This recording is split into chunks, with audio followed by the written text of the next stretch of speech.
지난번에 이어서 바울이 에베소에 있는 성도들을 향하여서 성도들을 위한 기도의 그 내용의 부분을 계속해서 살펴보는데요. 먼저 바울이 원했던 것은 있습니다. 하나님을 알기를 원해서 기도했습니다. 이 말은 지식적으로, 이론적으로 하나님을 아는 것이 아니라고 했죠. 마치 어린 아이들이 부모님과 함께 사랑의 교제, 이러한 교제를 통하여서 나의 부모님이 나를 정말 사랑하는구나, 이것을 알게 되는 것처럼 그렇게 하나님을 알라고 그렇게 요구했던 거죠. 또 부부가 결혼한 이후에 함께 살면서 서로에 대해서 알아가는 것처럼 하나님을 알기를 원했던 겁니다. 그렇게 하나님과 교제하면서 경험할 때 우리는 하나님의 풍성한 은혜와 능력을 경험하게 되는 것입니다. 그런데 참 우리의 신앙생활 가운데 참 안타까운 부분이 있습니다. 더러는 이렇게 신앙생활을 하시는 분이 계시는데요. 교회를 다니긴 하는데, 예배를 드리긴 하는데 하나님의 은혜를 경험하지 못하는 경우가 더러는 있습니다. 정말 안타깝죠. 마치 그러한 분들을 보면요, 이러한 느낌이 들어요. 이 땅에서의 삶은 고난의 연속이기 때문에 참고 인내하고서 천국에서 보상을 받자, 이러한 마음으로 살아가는 것 같아요. 좀 속된 말로 내 팔자련이 하면서 그냥 고생하면서 살아나가는 거죠. 사실 이러한 모습이 세상에서 말하는, 세상의 종교들이 말하는 그러한 내세론입니다. 이 땅에서는 착한 일을 많이 하고 정직하게 살아나가면서 인내를 해야지 다음 생에는 그에 따른 보상이 있다는 것을 이야기하는 거죠. 근데 그러한 사상을, 그런 윤회 사상을 기독교에 접목시키는 거예요. 이 땅에서 수고하고 헌신하고 참고 견뎌야지 하나님께서 나를 기뻐하실 것 같고 내가 천국에 갈 수 있을 것 같아요. 이런 생각을 하고 있는 것 같습니다. 근데 조심해야 되는 게요, 이러한 방법을 이단이 사용한다는 겁니다.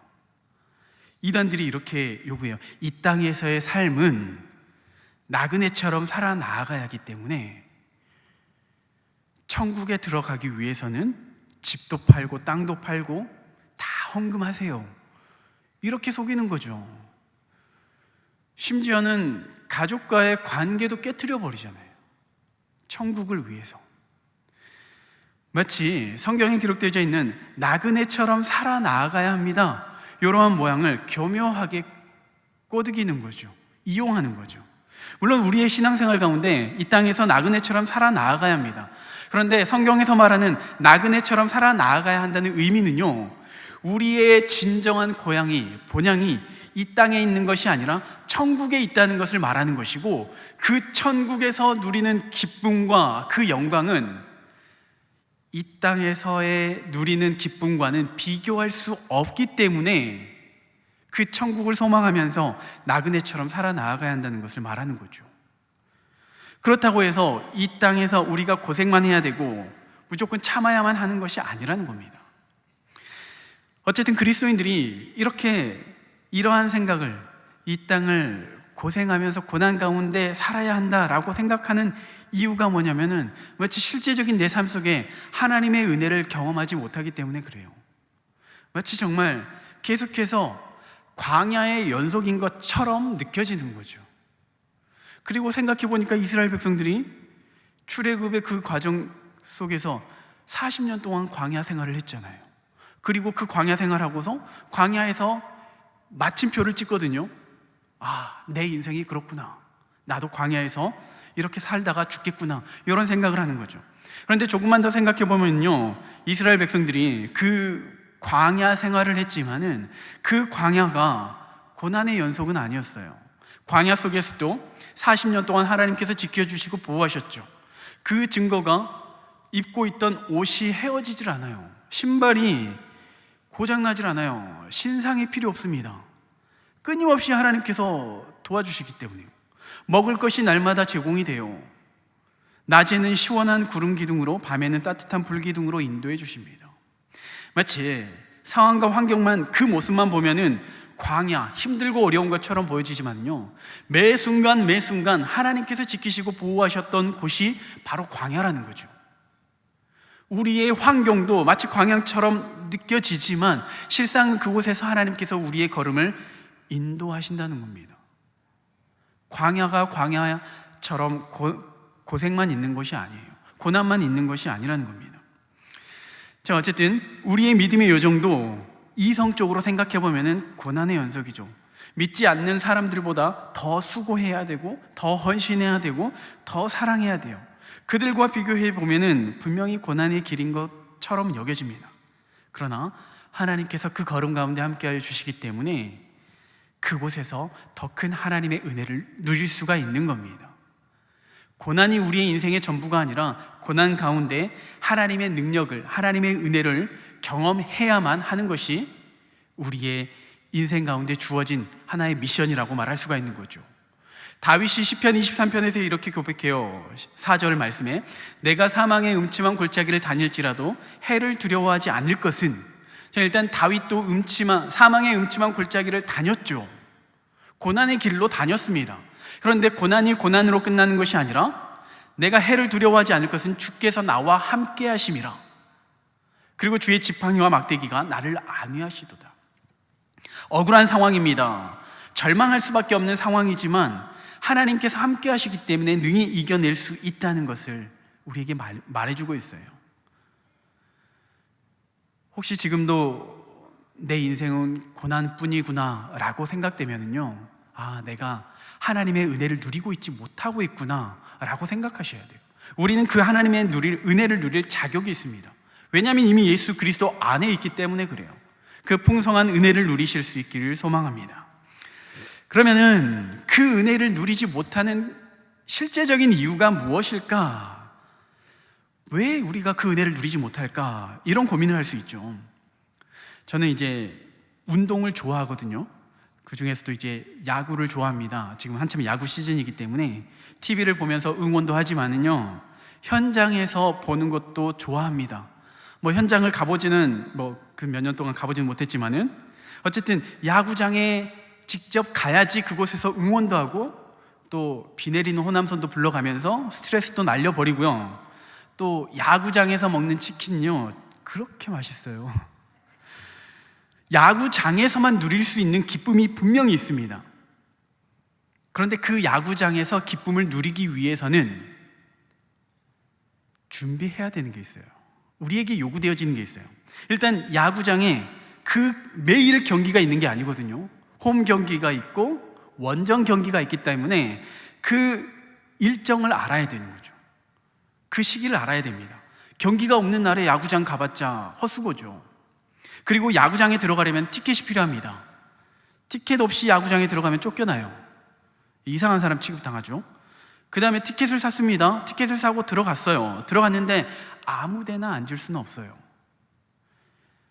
지정된 좌석이 있기 때문에 그곳에 가서 앉아야 됩니다.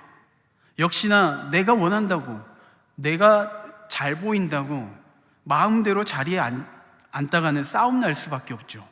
기쁨을 누리는 것이 아니라 오히려 쫓겨나고 창피만 당합니다. 이처럼요, 야구장 안에서 그 야구를 통해서 기쁨을 누리는 데에도 룰이 있습니다. 야구장의 규칙을 따라야 돼요. 하나님의 은혜를 누리는 것도 마찬가지입니다. 하나님의 은혜를 누리기 위해서요, 물론 야구장처럼 티켓이 필요한 것도 아니죠. 또 정해진 날짜에만 야구장에 갈 수 있는 것도 아니죠. 우리는 어느 곳에나 언제라도 하나님의 은혜를 누릴 수가 있습니다. 그런데 중요한 한 가지가 있어요. 하나님의 은혜를 누리기 위해서는 하나님의 방법대로, 하나님께서 요구하시는 대로 따라야지 우리가 그 은혜를 누릴 수가 있어요. 우리는 그것을 순종이라고 이야기를 합니다. 말씀에 순종하지 않으면서 아무리 기도 열심히 해봤자요, 말씀에 순종하지 않으면서 아무리 우리가 예배의 자리를 지킨다 할지라도 순종하지 않으면 하나님의 은혜를 누릴 수가 없습니다. 물론 그럼에도 불구하고 하나님께서는 강권적으로 역사하실 때 은혜를 누릴 수는 있어요. 그런데 이것은 일반적이진 않아요. 순종할 때, 그때서야 비로소 하나님의 은혜를 누리게 되는 겁니다. 하나님의 은혜를 누리지 못하면요, 우리의 신앙생활은 퍽퍽해질 수밖에 없어요. 결국에는 고난의 연속일 수밖에 없습니다. 다시 말해서 왜 내 인생 가운데 하나님의 은혜를 누리지 못할까? 왜 나는 고난의 연속일까? 라고 생각되어지면은 나는 지금 하나님의 말씀에 순종하고 있지 않고 있구나, 이렇게 생각하면은 어느 정도 맞는 것이죠. 그 고난 가운데 우리가 놓여 있게 된다면은, 고난이 지속되게 된다면은요, 천국을 소망하기라도 하면은 그나마 다행인데요, 근데 고난이 연속이면은 신앙이 힘들어질 수밖에 없어요.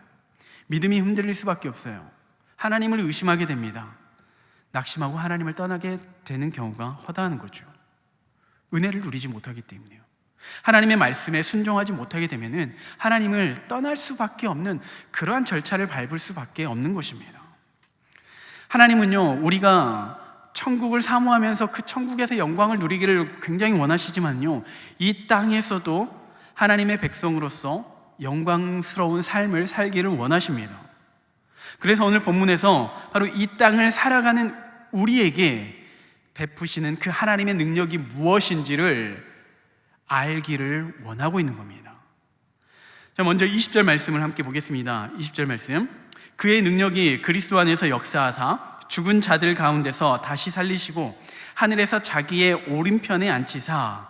자, 20절의 말씀은 예수 그리스도의 부활의 능력에 대해서 이야기를 하는 거죠. 사실 이 부활의 능력을 이야기할 때 우리는 마냥 기뻐할 수만은 없습니다. 왜냐하면 부활이 있기 전에 반드시 십자가에서의 죽음이 있어야 하기 때문인 거죠. 자, 십자가의 그 죽음, 우리의 신앙에서도 마찬가지입니다. 자, 예수 그리스도의 그 십자가의 죽음을 바라보게 되면요, 예수님께서 십자가에 달리실 때만 하더라도 제자들은 떠났습니다. 왜냐하면 실패한 것처럼 보였기 때문에 그래요. 소망이 없다고 느껴졌습니다. 아무리 많은 기적을 행했던 예수님이라 할지라도 예수님 본인의 죽음 앞에서는 어쩔 수 없구나, 이렇게 생각했던 거죠. 초대교회 성도들에게도 이러한 시련이 닥쳐옵니다. 로마에 의해서 핍박을 받아요. 마치 이젠 더 이상 기독교가 힘을 내지 못하는 것처럼 여겨집니다. 더 이상 확장은커녕 기독교가 소멸될 것처럼 보여요. 그런데 실패하고 소망이 없어 보이는 그 죽음의 순간 예수님께서 부활하셔요. 십자가의 복음은 로마의 핍박에 굴복하는 것처럼 보여지지만 오히려 그 복음의 능력이 전 세계로 뻗어나갑니다. 이게 부활의 능력이죠. 우리의 삶에서도 이 부활의 능력이 나타날 수 있기를 소망합니다. 우리는요, 우리의 신앙생활 가운데 사단의 끊임없는 공격을 받게 돼요. 사단뿐만이 아니라 우리의 육신의 연약함으로 인해서, 우리의 죄성으로 인해서 자꾸만 하나님으로부터 벗어나려고만 합니다. 믿음으로 산다는 것이 결코 쉬운 일이 아니거든요. 다시 한번 이제 출애굽기의 그 여정을 생각해 보면은 이스라엘 백성들이 애굽에서 노예된 삶으로부터 구원을 받았습니다. 구원을 받았으니까 이제 모든 고민과 모든 고난의 끝인가요? 그 앞에는 홍해바다가 있죠. 자신들의 목숨을 노리는 애굽 군대도 있습니다. 홍해를 건너고 난 이후에 아말렉이 기다리고 있죠. 마실 물이 없어요. 먹을 것이 없어요. 약속의 땅까지 꾸역꾸역 갔습니다. 그 약속의 땅에서 또 다른 대적들이 기다리고 있는 거예요. 마치 우리의 믿음의 여정도 그러게요. 예수님을 믿고 난 이후에 이제까지 경험하지 못했던, 이제까지 만나보지 못했던 그 안악자손을 만나게 됩니다. 우리를 저주하는 그 발람의 저주가 있잖아요. 이스라엘을 저주하잖아요. 우리를 저주하는 사람들이 얼마나 많은지 몰라요. 믿고 따르던 사람들이 배신을 합니다. 그리고 우리를 핍박해요. 더 이상 소망이 없어 보이죠. 절망할 수밖에 없는 그러한 인생인 거죠. 고난의 연속인 것처럼 보입니다. 하지만 그러한 죽음과도 같은 상황 속에서 하나님께서 내버려 두시지 않는 거예요. 이미 승패가 갈린 것처럼 보여지지만은 그 상황 속에서 모든 대적들을 물리치시고 승리케 하신다는 겁니다. 그 이스라엘 백성들 앞에 출애굽의 여정 속에 많은 대적들이 있었지만은 결국에는 무찌르고 약속의 땅으로 들어가게 하신다는 겁니다. 하나님께서 아브라함에게 독자 이삭을 바치라고 하셨어요. 이삭은 그가 100세에 낳은 자식이기 때문에 자신의 생명과도 같은 그런 존재입니다. 아마 우리에게 하나님께서 아브라함에게 요구하셨던 너의 독자 누구를 바쳐라 라고 이야기를 하면은, 하나님 차라리 저를 데려가 주세요. 아마 대부분의 부모님의 심정이 이럴 거예요. 마치 아브라함도 그랬어요. 아브라함에게 있어서 이삭은 너무나도 소중한 존재이거든요. 그런데 그 이삭을 하나님께 바칩니다. 그가 바칠 수 있는 이유가 뭐냐면은, 하나님과 교제하면서 그 믿음의 여정 가운데 하나님이 어떠한 분이신 것을 깨닫게 되었습니다. 그리고 아브라함에게는 이삭을 바치라고 하는 그 아브라함에게는 이런 마음이 생기는 거죠. 창세기 22장 5절 말씀에, 이에 아브라함이 종들에게 이르되 너희는 나귀와 함께 여기서 기다리라. 내가 아이와 함께 저기 가서 예배하고 우리가 너희에게로 돌아오리라. 지금 분명 아브라함은요, 이삭을 번제로 바치기로 작정했거든요. 하나님을 속이려고 한 게 아니에요. 이삭을 죽이겠다라는 그런 결단을 한 겁니다. 그런데 이삭이 죽임을 당할 텐데 그 죽은 아이를 데리고 그 아이와 함께 돌아오겠다고 하인들에게 이야기를 해요.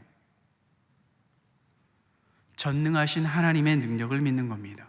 그 방법이 어떻게 이루어질지는 몰라요. 그런데 설령 이삭이 죽더라도 하나님께서는 다시 살릴 거라는 것을 믿고 확신했던 것이죠. 우리는요, 이 세상을 이길 힘이 없습니다.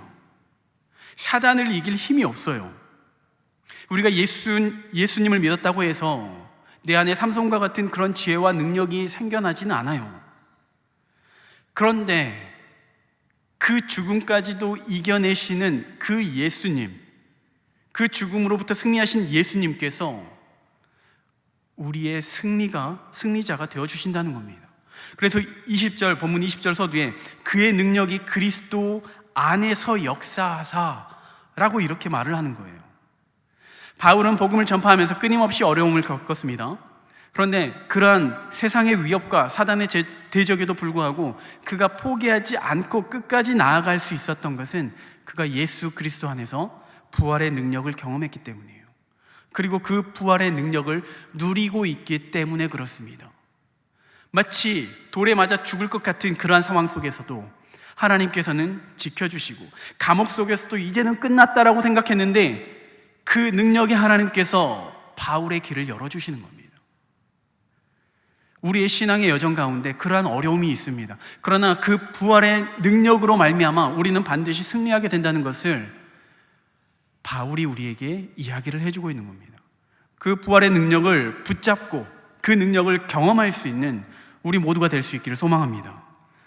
자, 하나님께서는요, 예수님에게 베푸신 그 능력은, 하나님께서 예수님에게 베푸시는 그 능력은 부활의 능력에만 있지 않아요. 오늘 바울의 핵심 메시지가 여기에 담겨져 있는데요, 우리 22절, 23절 말씀을 함께 읽겠습니다. 22절, 23절 함께 읽습니다.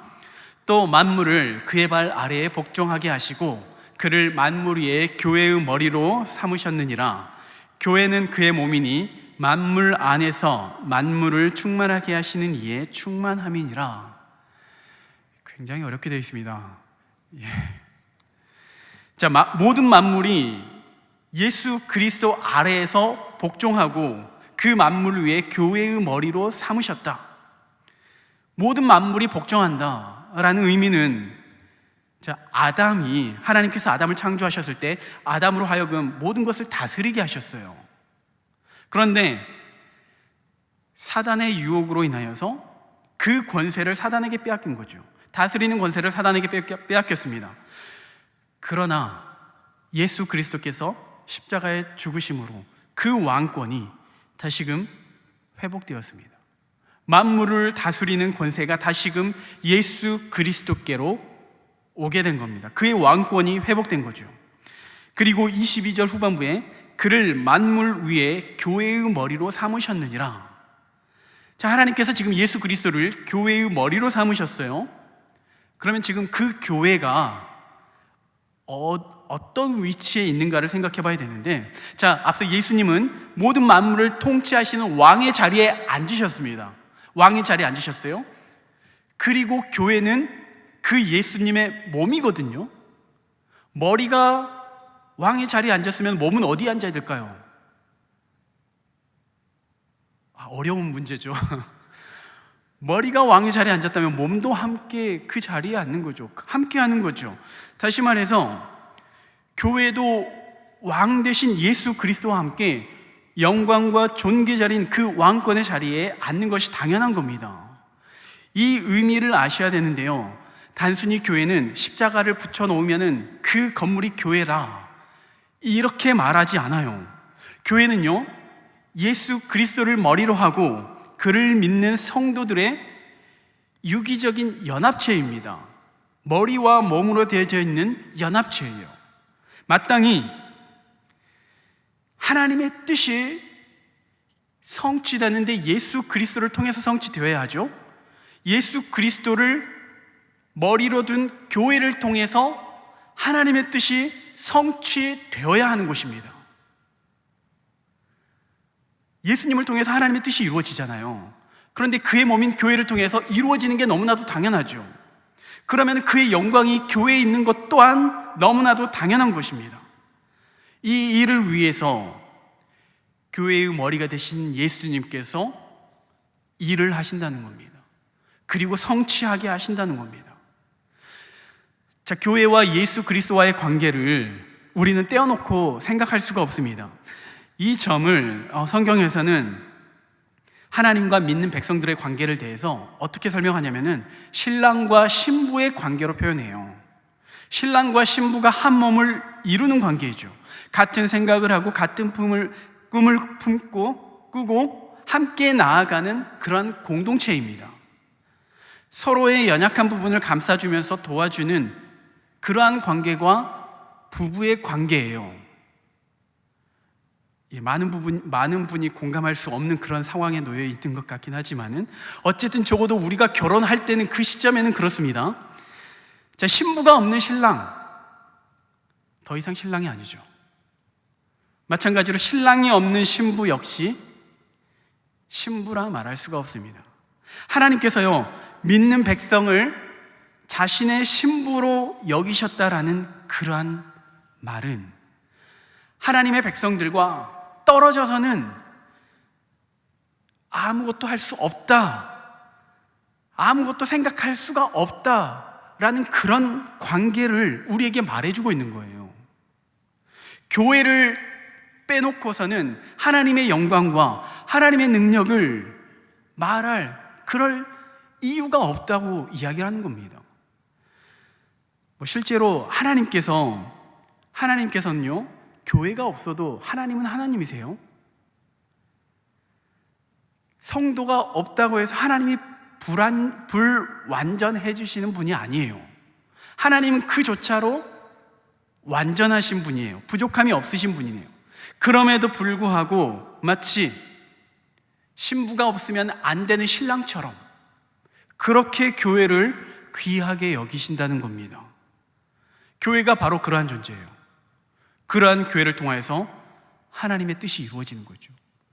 그리고 또 교회가 연약할 때를 생각해 봐요. 교회가 연약하고 잘못된 일이 있어서 그 책임까지도 주님이 대신 책임을 지신다라는 그런 말입니다. 자녀들이 잘못하고 사고를 치면요, 머리를 숙이는 사람은 부모잖아요. 잘못은 자녀가 있는데. 또 이런 예를 한번 들어볼게요. 우리가 운전을 하다가 사고를 냈습니다. 운전하다 사고를 냈어요. 누구 책임입니까? 차가 연식이 오래돼서 그래서 차가 사고를 냈습니다 이렇게 말할 수가 있어요. 차가 아무리 못났고 오래됐고 좀 부족하다 할지라도 차 주인의 책임인 거죠. 마치 교회의 연약함을 교회를 책망하는 것이 아니라 하나님의 잘못으로 여긴다고, 하나님의 잘못처럼 본인의 책임이라고 생각하신다는 겁니다. 또 그 하나님과 교회의 관계가 어떠냐면요, 마치 부모가 경제적으로 풍족함을 누리면은 그 풍족함을 자녀들이 고스란히 누리게 됩니다. 23절 말씀을 다시 한번 보겠습니다. 23절의 말씀에 교회는 그의 몸이니 만물 안에서 만물을 충만하게 하시는 이의 충만함이니라. 자, 만물 안에서 만물을 충만하게 하시는 분은 예수님이세요. 그렇다면 교회가 바로 예수님의 충만함이 되는 거죠. 이 이야기를 실제적으로 좀 더 구체적으로 적용을 해보면은, 부모가 자녀가 태어나면은 그 순간부터 삶의 목표, 삶의 방향이 달라지게 됩니다. 오직 자녀를 위해서 헌신하고 노력하는 그러한 삶이 되어요. 그럼 생각해 보겠습니다. 자녀가 태어나서 걷기를 시작합니다. 초등학교에 들어가고 대학까지 진학합니다. 또 취업하고 결혼을 해요. 결혼한 이후에 자식을 낳고 또 그 자식이 점점 더 성장하는 모습을 바라봅니다. 자, 그러면은 부모의 입장에서 내 자녀가 어느 순간까지 잘 되기를 바랄까요? 대학까지 잘 들어가고 그 뒤부터는 나 몰라라 하시나요? 아니면 결혼한 이후에 이제는 결혼했으니까 너희들 마음대로 알아서 살아라 이렇게 하면서 모른 척 하시나요? 보통 그렇더라고요. 니들이 결혼해서 자식을 낳거든 제발 나를 찾지 말고 니들 알아서 키워라 이렇게 말씀하셔도 결국에는 그 손자를 보는 사람은 대부분의 할머니들이 자식을 보고 있더라고요. 물론 우리는 연약한 인간이기 때문에 그 자식을 위한 그런 실제적인 도움으로부터는 한계가 있습니다. 경제적인 면에서 오히려 역전이 되어서 자녀들로부터 도움을 받을 수는 있어요. 그런데 아무리 우리가 연약해지고 경제적인 능력이 상실이 된다 할지라도 자식은 자식이에요. 내 몸이 아파 죽게 생겼어도 자식을 걱정하는 게 부모의 마음인 거죠. 어떻게든 하나라도 더 지어지고자 하는 게 부모의 마음인 거죠. 하나님께서도 그렇다는 거예요. 예수 그리스도께서 교회의 머리가 되셨다는 그 말의 의미는요, 그 순간부터 천국에 들어가는 그 순간까지 책임지시고 인도하여 주시고 지켜주신다는 말입니다.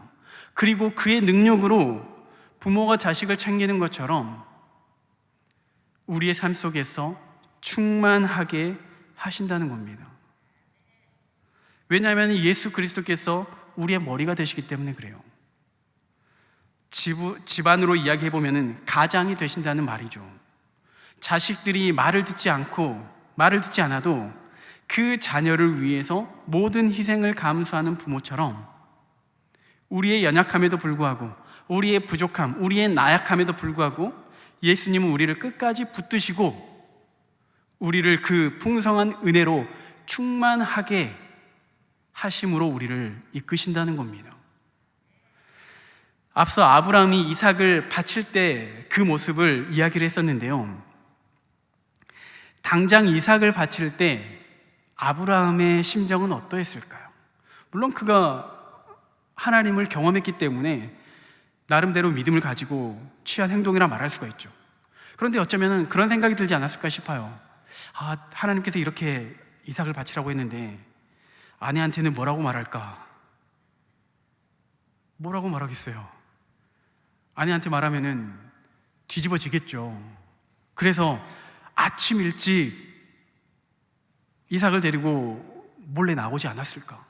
그리고 그 한 걸음 한 걸음 걸어 나아가면서 과연 하나님께서 어떻게 이 일을 이루실까 기대하기도 하겠지만은 두려운 마음이 그 안에 있지 않았을까요? 어찌됐든 당장에는 그 시간에는 아브라함에게 있어서도 고난의 시간이었을 겁니다. 하지만 이 일은요, 하나님께서 아브라함에게 고난을 주시고자 하는 그러한 목적 때문에 이삭을 바치라고 하신 것이 아니에요. 오히려 아브라함에게 풍성하게 하시고자 하시는 하나님의 계획인 거죠. 창세기 22장 16절에서 18절 말씀을 우리 함께 읽겠습니다. 22장 16절에서 18절 함께 읽습니다. 이르시되 여호와께서 이르시기를 내가 나를 가리켜 맹세하노니 내가 이같이 행하여 내 아들 내 독자도 아끼지 아니하였은즉 내가 내게 큰 복을 주고 내 씨가 크게 번성하여 하늘의 별과 같고 바닷가의 모래와 같게 하리니 내 씨가 그 대적의 성문을 차지하리라. 또 내 씨로 말미암아 천하 만민이 복을 받으리니 이는 내가 나의 말을 준행하였음이니라 하셨다 하니라. 하나님의 계획에는요, 지금 이 아브라함이 충만케 되기를 원해요. 충만케 되기를 원하시기 때문에 아브라함에게 이삭을 바치라고 요구했던 겁니다. 하나님께서 친히 그 아브라함의 발걸음을 인도하셨다는 겁니다. 하나님께서는요, 우리 역시 우리의 삶 가운데 하나님의 능력으로 충만하기를 원하세요. 그런데 그 충만하기를 원하시는데 너희는 충만하려면 충만해라, 이게 아니라요, 강권적으로 역사하세요. 무슨 말이냐면요, 우리의 머리가 되신 예수 그리스도께서 우리를 충만하시기 위해서 우리의 몸된 우리에게 명령을 하달하겠죠. 교회에게 명령을 하달합니다. 그리고 그 명령대로 우리가 움직여야지 충만하게 되어지는데, 만약에 머리가 명령을 하는데 몸은 따로 움직이면 어떻게 될까요? 일단은 병원에 가봐야 되겠죠. 뭔가 치료를 받아야 되겠죠. 그러면은 몸이 움직이지 않으니까 이 몸은 포기해야겠구나, 이렇게 생각할까요? 병원 가서 고쳐야죠. 재활 훈련을 받아야 되겠죠. 그런데 또 명령을 하달했는데 그 명령을 받아들일 능력이 안 돼요. 힘이 안 돼요. 예를 들어서 하나님께서 오늘 저에게 피아노를 옮겨라 라고 이렇게 명령을 하달했을 때 저는 힘이 부족해서 피아노를 옮길 수가 없어요. 그러면 피아노를 옮기기 위해서 어떻게 해야 됩니까? 하나님께서 우리에게 주시는 게 뭐냐면은 바로 훈련을 하신다는 겁니다. 양육하신다는 거예요. 믿음으로 성숙하게 하신다는 겁니다. 끊임없이 우리를 말씀의 자리로, 훈련의 자리로, 섬김의 자리로 우리를 이끄셔가지고요, 우리의 영적 근력을 키워내게 하셔요. 그래서 하나님께서 우리의 삶 가운데 충만함을 누리게 하시는 겁니다. 아브라함을 다시 한번 생각해 볼게요. 아브라함이 갈대아 우르에 있을 때 아브라함이 처음부터 이삭을 바칠 만한 믿음이 있었을까요? 없었어요.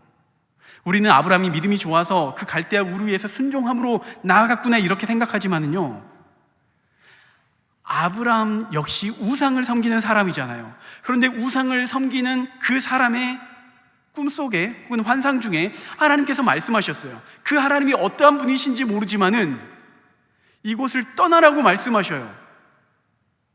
안 떠나면 무슨 일이 일어나겠구나, 두려움이 사로잡힌 겁니다. 그래서 떠난 거예요.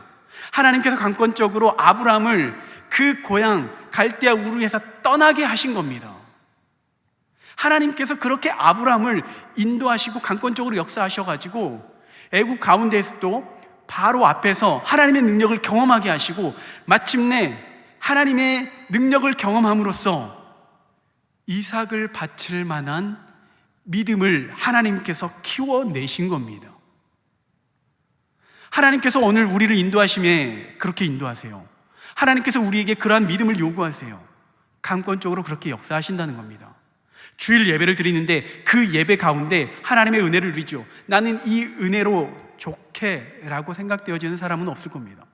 하나님께서는요, 그 예배로 아직 부족하다라고 우리에게 말씀하세요. 그리고 수요 예배 혹은 새벽 기도로, 구역 예배로, 또 행복한 만남으로, 제자 훈련, 사역 훈련으로 끊임없이 우리를 훈련시켜요. 왜냐하면 그러한 훈련 가운데 있을 때 비로소 하나님의 충만한 은혜를 우리가 경험하기 때문에 그렇습니다. 마태복음 25장 21절 말씀을 함께 보겠습니다. 달란트 비유 가운데 그 종에게 이야기하는 건데요.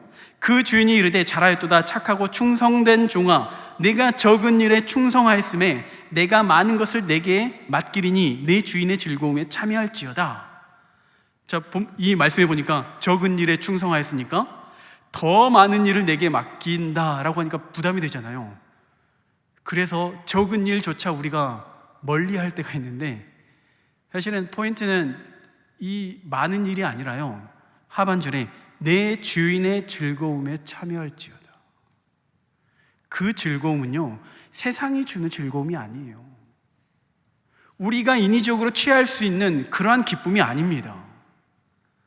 이 땅 가운데 하나님과 동행하면서 그 어떤 것으로도 만족되어지지 않는 우리의 심령 가운데 하나님께서 채워주신다는 거예요. 하나님께서 충만하게 하신다는 겁니다.